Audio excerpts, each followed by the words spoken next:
Shalom saudara, ada 5 fakta menarik tentang keberadaan Tuhan Yesus sebelum menjadi manusia yang tidak boleh dilupakan oleh siapapun. Dimulai dari hubungannya sebagai Allah Anak yang setara dengan Allah Bapa, lalu tentang keterlibatannya dalam penciptaan, hingga perbuatan-perbuatan ajaib yang telah dilakukannya sebelum turun ke bumi. Semua itu penting untuk diketahui, supaya kita bisa lebih mengenal kebesaran Tuhan di dalam hidup ini, serta bisa lebih lagi memuliakan nama Tuhan, dan bisa memproteksi kita dari kemungkinan masuknya ajaran-ajaran yang sesat dalam hidup kita. Berikut adalah 5 fakta menarik tentang keberadaan Yesus sebelum menjadi manusia. Fakta 1. Yesus telah ada sebelum segala sesuatu diciptakan. Yesus sebagai Allah Anak telah ada sejak awal mula, bahkan sebelum penciptaan alam semesta. Hal ini ditegaskan dalam Kolose 1 ayat 17. Ia ada terlebih dahulu dari segala sesuatu, dan segala sesuatu yang ada di dalam Dia.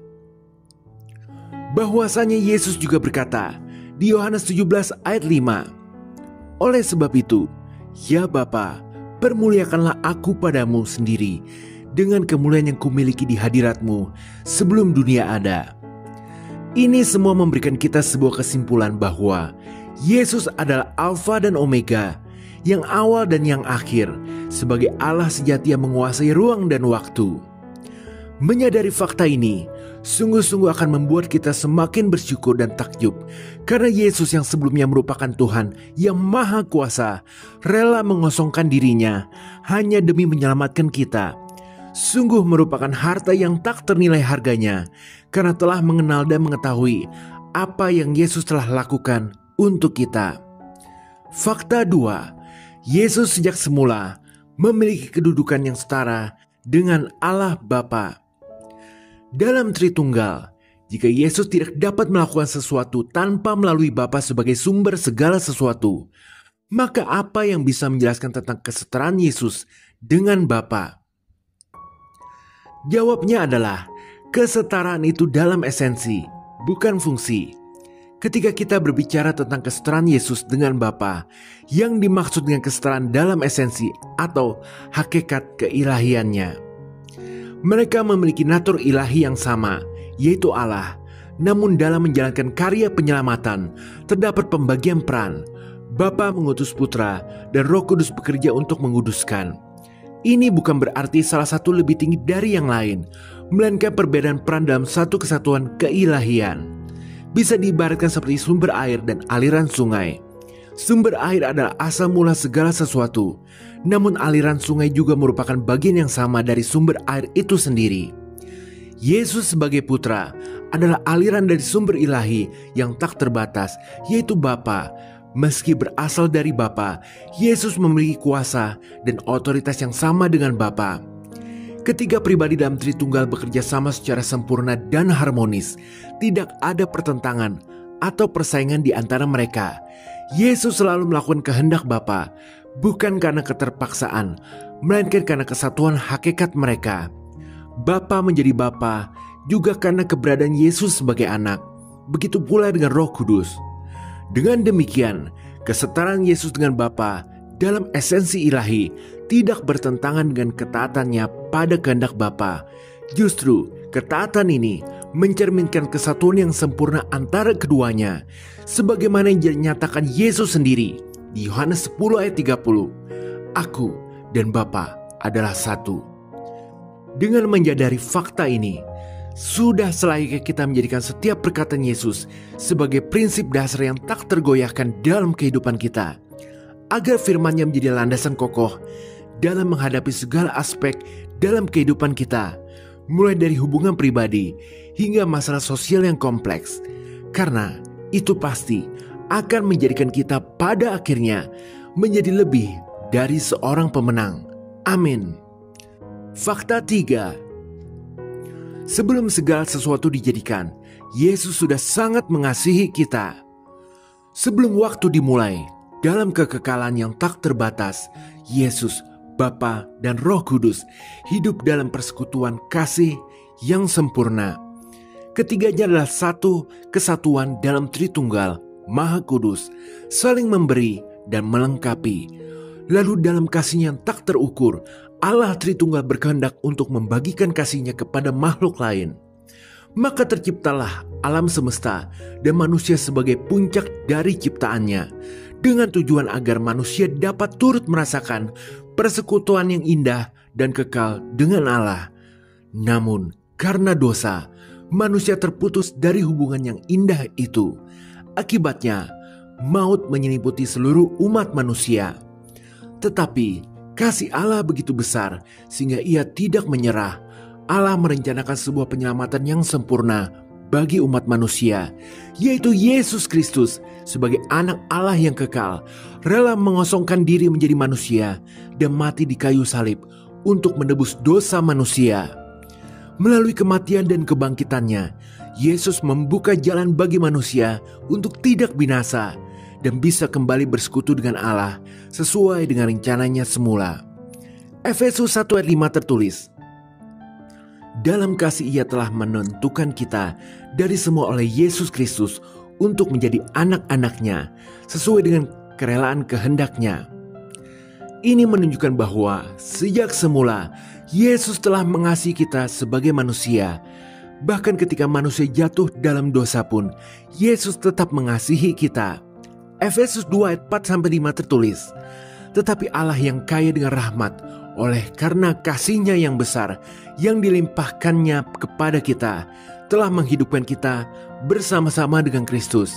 Sekalipun kita telah mati oleh kesalahan-kesalahan kita, oleh kasih karunia kamu diselamatkan. Dan ini memberikan kita suatu pengertian yang harus kita hidupi selalu, bahwa kita hidup semua oleh karena kasih karunia. Tidak peduli perbuatan buruk apa yang telah kita lakukan, Tuhan Yesus sudah menyadarinya itu sejak semula dan tetap membiarkan jalan keselamatan itu tetap terbuka. Maka kita pun jangan lagi membiarkan diri jatuh ke dalam berbagai pikiran negatif. Tetaplah percaya bahwa Tuhan selalu menyertai kita. Melalui Roh Kudus, Dia akan menuntun kita menuju jalan keluar dari segala permasalahan hidup, dan kita pun harus membagikan kasih kita terhadap orang lain, karena Tuhan telah terlebih dahulu mengasihi kita. Dan ingat selalu, semua oleh karena kasih karunia. Amin. Fakta 4. Sebelum menjadi manusia, Yesus telah banyak menampakkan dirinya. Kata Yesus kepada mereka, "Aku berkata kepadamu, sesungguhnya sebelum Abraham jadi, aku telah ada." Bagi kita, ucapan yang Yesus katakan dalam Yohanes 8 ayat 58 ini merupakan pengingat sejati tentang keberadaan Yesus sebelum menjadi manusia. Bahkan Yesus telah bertemu dengan Abraham di Yohanes 8 ayat 56. "Abraham, bapamu, bersukacita bahwa ia akan melihat hariku, dan ia telah melihatnya, dan ia bersukacita." Dari ayat itu, kita mengetahui bahwa ada satu momen yang tidak ditulis di Alkitab, bahwa Yesus telah menunjukkan diri kepada Abraham untuk memberitahukan tentang hari kedatangannya kelak dalam rangka menyelamatkan manusia. Dan Abraham ketika mendengar itu menjadi bersukacita. Sesungguhnya dalam Alkitab, dari Kejadian sampai Wahyu, semuanya berbicara pesan yang sama, yakni tentang rencana penyelamatan manusia oleh Tuhan. Maka kita bisa melihat dalam berbagai kesempatan, Yesus telah menampakkan diri, terutama kepada banyak para nabi di Perjanjian Lama untuk memberitahukan rencana kedatangannya. Kebenaran ini tergambar dari ayat Ibrani 8 ayat 5. Pelayanan mereka adalah gambaran dan bayangan dari apa yang ada di surga, sama seperti yang diberitahukan kepada Musa ketika ia hendak mendirikan kemah. Ingatlah, demikian firman-Nya, bahwa engkau membuat semuanya itu menurut contoh yang telah ditunjukkan kepadamu di atas gunung itu. Meskipun ayat ini sedang berbicara tentang pelayanan Imam Lewi yang telah digantikan oleh Yesus, tapi juga telah memberitahukan kita tentang prinsip bahwa Tuhan selalu menunjukkan rencananya di surga kepada manusia. Maka semua kejadian penting yang terjadi di Perjanjian Lama dapat kita baca mengarah kepada satu nama, yaitu Yesus dengan tujuan keselamatannya. Ketika Yesaya mendapat penglihatan tentang Tuhan di Yesaya 6 ayat 1, dalam tahun matinya Raja Uzia, aku melihat Tuhan duduk di atas tahta yang tinggi dan menjulang, dan ujung jubahnya memenuhi bait suci. Itu dapat kita pahami bahwa dia sedang melihat Yesus, karena Yohanes telah menulis di Yohanes 12 ayat 41. Hal ini dikatakan oleh Yesaya karena ia telah melihat kemuliaannya dan telah berkata-kata tentang dia. Dalam kisah Keluaran, di mana Tuhan memimpin bangsa Israel dengan awan kemuliaan, Paulus juga menulis bahwa Yesuslah yang menjadi pemandu mereka. 1 Korintus 10 ayat 2-4. Untuk menjadi pengikut Musa, mereka semua telah dibaptis dalam awan dan dalam laut. Mereka semua makan makanan rohani yang sama, dan mereka semua minum minuman rohani yang sama, sebab mereka minum dari batu karang rohani yang mengikuti mereka, dan batu karang itu ialah Kristus. Saat Musa ingin melihat wajah Tuhan yang dimana hanya dapat melihat punggungnya, maka pada akhirnya Tuhan menampakkan diri secara terang-terangan, yaitu Yesus yang turun menjadi manusia. Lalu waktu Musa membuat kemah suci agar Tuhan bisa hadir, maka Yesus adalah wujud kehadiran Tuhan yang sejati di antara manusia. Sampai saat ini, maka orang yang dilihat Yehezkiel dalam Yehezkiel 40 ayat 3 yang tertulis, kesanalah aku dibawanya, dan lihat ada seorang yang kelihatan seperti tembaga, dan di tangannya ada tali lenan beserta tongkat pengukur, dan ia berdiri di pintu gerbang. Adalah Yesus, pria yang dilihat Daniel dalam Daniel 7 ayat 13. Aku terus melihat dalam penglihatan malam itu, tampak datang dengan awan-awan dari langit, seorang seperti anak manusia. Datanglah ia kepada yang lanjut usianya itu, dan ia dibawa ke hadapannya. Juga adalah Yesus. Lalu kita dapat membaca saat hikmat Allah sendiri berbicara dalam Amsal 8 ayat 22. Tuhan telah menciptakan aku sebagai permulaan pekerjaannya, sebagai perbuatannya yang pertama-tama dahulu kala. Adalah Yesus sendiri yang berkata-kata, dan masih banyak lagi, seperti tunas dalam Zakaria 6 ayat 12. Katakanlah kepadanya, beginilah firman Tuhan semesta alam, inilah orang yang bernama Tunas, ia akan bertunas dan tepatnya, dan ia akan mendirikan bait Tuhan. Bahkan yang menutup pintu Bahtranu, yang turun melihat menara Babel, yang bergulat dengan Yakub, dan penampakan-penampakan lainnya, telah dipercaya oleh banyak bapak gereja, merupakan sosok Yesus sendiri. Dan fakta ini memberikan kita pemahaman bahwa Yesus sejak semula ternyata adalah penuntun hidup bagi umat manusia. Yohanes 1 ayat 17 tertulis, sebab hukum Taurat diberikan oleh Musa, tetapi kasih karunia dan kebenaran datang oleh Yesus Kristus. Maka kebenarannya, Yesus memang tidak menghapus hukum Taurat, akan tetapi menggenapinya dengan memberikan tambahan, yakni kasih karunia bagi kita, di mana melalui kuasa Roh Kudus kita akan dimampukan dan termotivasi untuk dapat menjalani hidup kudus sesuai dengan kebenaran Tuhan. Amin. Fakta 5. Yesus telah menyelesaikan segala sesuatu sebelum dunia dijadikan. Yesus adalah Alfa dan Omega. Dia tidak dibatasi oleh ruang dan waktu. Jadi Tuhan Yesus selalu dapat melihat masa lalu, masa sekarang, maupun masa depan. Maka ini maksud dari ayat terkenal di Wahyu 13 ayat 8. Dan semua orang yang diam di atas bumi akan menyembahnya, yaitu setiap orang yang namanya tidak tertulis sejak dunia dijadikan di dalam kitab kehidupan dari anak domba yang telah disembelih. Bahwa sebelum dunia dijadikan, nama kita semua yang akan mendapat hidup kekal telah dicatat dalam kitab kehidupan.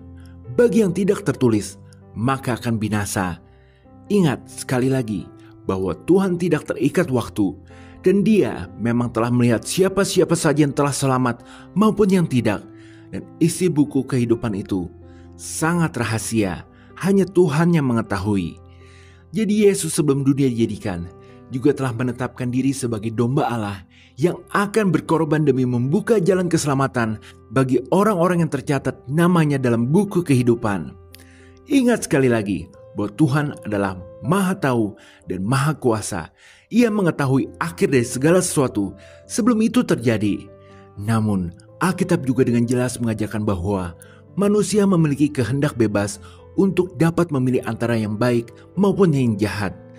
Dan yang dapat kita lakukan sekarang adalah merespon kasih karunia yang Tuhan telah berikan kepada kita dengan iman dan perbuatan. Karena Yesus telah menyelesaikan segala sesuatu demi kita, baik itu dosa, setan, kedagingan, bahkan kematian. Hingga pada saatnya nanti, kita akan kembali menjadi makhluk mulia seperti sedia kala. Seperti yang ditegaskan dalam Efesus 1 ayat 4. Sebab di dalam Dia Allah telah memilih kita sebelum dunia dijadikan, supaya kita kudus dan tak bercacat di hadapan-Nya. Jadi memahami fakta ini dapat memberikan kabar gembira bagi kita bahwa keselamatan yang dapat kita rasakan dengan kehadiran Roh Kudus ini telah dimateraikan oleh Tuhan, karena Yesus telah menyelesaikannya segala hal yang perlu diselesaikan. Meskipun Anda maupun saya mungkin masih jatuh bangun dalam dosa, hidup penuh masalah, akan tetapi 7 kali orang benar itu jatuh, 7 kali pula dia akan bangkit dan pada akhirnya dapat keluar sebagai pemenang. Haleluya, amin. Jadi inilah 5 fakta menarik tentang keberadaan Yesus sebelum menjadi manusia. Kita harus selalu ingat akan fakta-fakta ini, karena ini merupakan pengharapan yang luar biasa untuk hidup kita. Membuat hidup kita juga memiliki tujuan pasti, yaitu menyenangkan hati Tuhan selama kita hidup. Karena sungguh sudah sangat baik dan akan selalu baik kepada kita, Tuhan itu. Segala puji syukur kita panjatkan kepada Allah yang Esa, Juru Selamat kita oleh Yesus Kristus, Tuhan kita. Bagi Dia adalah kemuliaan, kebesaran, kekuatan, dan kuasa sebelum segala abad dan sekarang dan sampai selama-lamanya. Amin. Jika saudara berkenan, berikan like, share, dan subscribe pada video ini. Tuhan Yesus memberkati. Amin.